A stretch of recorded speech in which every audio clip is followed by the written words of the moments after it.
وقضى ربك ألا تعبدوا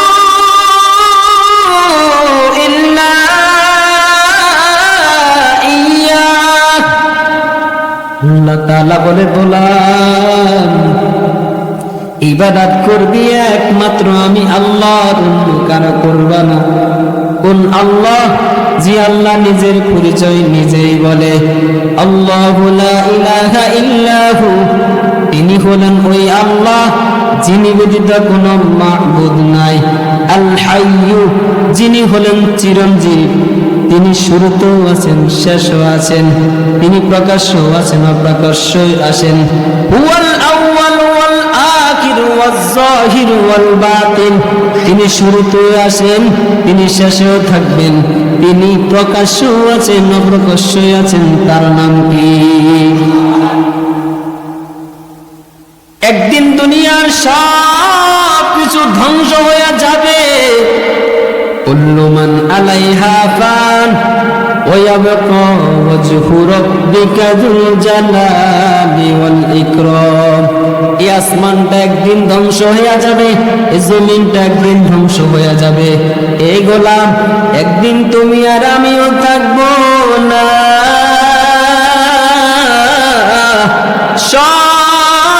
একদিন ফানা ফানা হয়ে যাবে। এই মহাশূন্যের মধ্যে যাহা কিছু পাক পাকালি দেখো, সব কিন্তু একদিন ধ্বংস হয়ে যাবে। স্থলভাগে যত প্রাণী আছে এরাও কিন্তু একদিন ধ্বংস হয়ে যাবে। জলভাগে যত প্রাণী আছে এরাও কিন্তু একদিন ধ্বংস হয়ে যাবে। স্বয়ং আজরাইলেও একদিন মৃত্যু হবে কি হবে না? থাকবে কিন্তু একজন, চিল্লায়া বলেন তার নাম।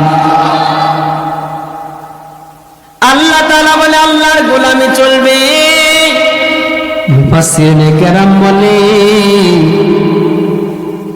একজন আবেদের ইবাদতের যিনি উপযুক্ত হবে তার মধ্যে 4টা বৈশিষ্ট্য থাকা লাগবে। কয়টা? 1 নম্বর হলো যিনি আবিদিনের ইবাদতের উপযুক্ত হবেন, তার 1 নম্বর বৈশিষ্ট্য হলো তিনি হতে হবেন একক। কয়জন? 2 নম্বর বৈশিষ্ট্য হলো যিনি মাবুদ হবেন তার 2 নম্বর বৈশিষ্ট্য হলো তিনি কারো নিকট মুহতাজ হতে পারবে না। তিনি কারো নিকট মুহতাজ হতে পারবে না, সব কিছু তার নিকট মুহতাজ হবে। 3 নম্বর বৈশিষ্ট্য হলো যিনি মাবুদ হবেন তার কোনো পিতামাতা থাকবে না, তার কোনো ছেলে সন্তান থাকতে পারবে না, তার কোনো স্ত্রীও থাকতে পারবে না। 4 নম্বর বৈশিষ্ট্য হলো যিনি মাবুদ হবেন তার মাবুদ হওয়ার 4 নম্বর বৈশিষ্ট্য হলো তার সমকক্ষ আর কেউ হতে পারবে না।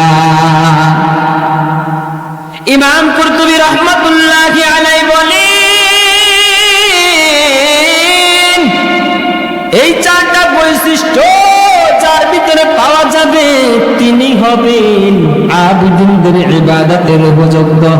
এর আল্লাহর বান্দারা, আপনাদের নিকট প্রশ্ন করি, দুনিয়ার মধ্যে যত আদিয়ানে বাতিল আছে, তাদের যত লক্ষ লক্ষ মাবুদ আছে, ওই সমস্ত তথাকথিত মাবুদের একজনের ভিতরেও একাকত্বের বৈশিষ্ট্য পাওয়া যাবে কি যাবে না? যাবে না, ঠিক কি বলেন? দ্বিতীয় বৈশিষ্ট্য পাওয়া যাবে না, তৃতীয় বৈশিষ্ট্য, চতুর্থ বৈশিষ্ট্য পাওয়া যাবে না।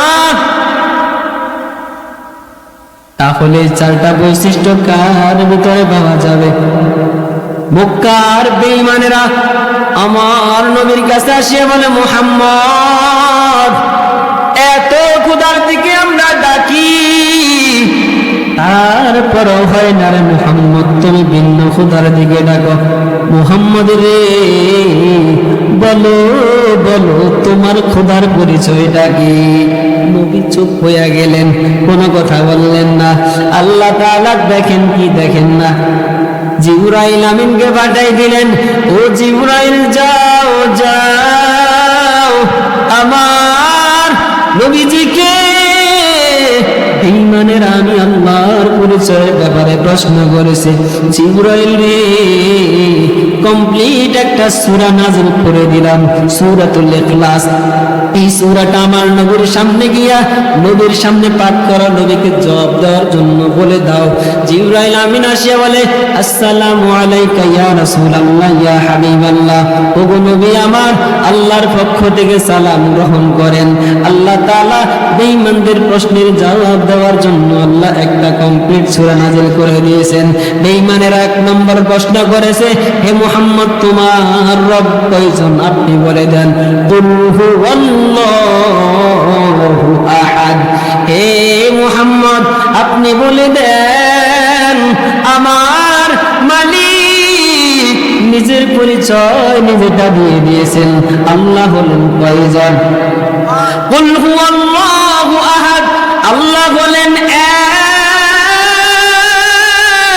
এক, আল্লাহ ওয়াহিদ বলেন নাই, একক বলেছেন, এমন শব্দ ব্যবহার করেছেন, এক আল্লাহ ওয়াহিদ বলেন নাই, কারণ একের দ্বিবচন আছে, ত্রিবচন আছে। আল্লাহ আহাদ শব্দ ব্যবহার করেছেন। আহাদ শব্দের মুফাসসিরিনে কেরাম বলে, আহাদ শব্দের অর্থ হলো একক, যার কোনো দ্বিবচন হতে পারে না, মানে আমার মাওলা একক, তার ভিন্ন কোনো মাবুদ নাই। সুবহানাল্লাহ। দ্বিতীয় তারা প্রশ্ন করেছে, হে মুহাম্মদ তোমার রব কি কারো নিকট মুহতাজ নাকি? নবী গো জানাইয়া দেন, জানাইয়া দেন। আল্লাহ তাআলা দ্বিতীয় আয়াতের মধ্যে বলে দিয়েছেন, আল্লাহুস সামাদ, আল্লাহুস সামাদ, আল্লাহ তাআলা হলেন বেনায়াজ, সব কিছু তার নিকট মুখাপেক্ষী, তিনি একমাত্র সত্তা, কারো নিকট মুহতাজ নয়। সুবহানাল্লাহ। তৃতীয় প্রশ্ন ছিল, হে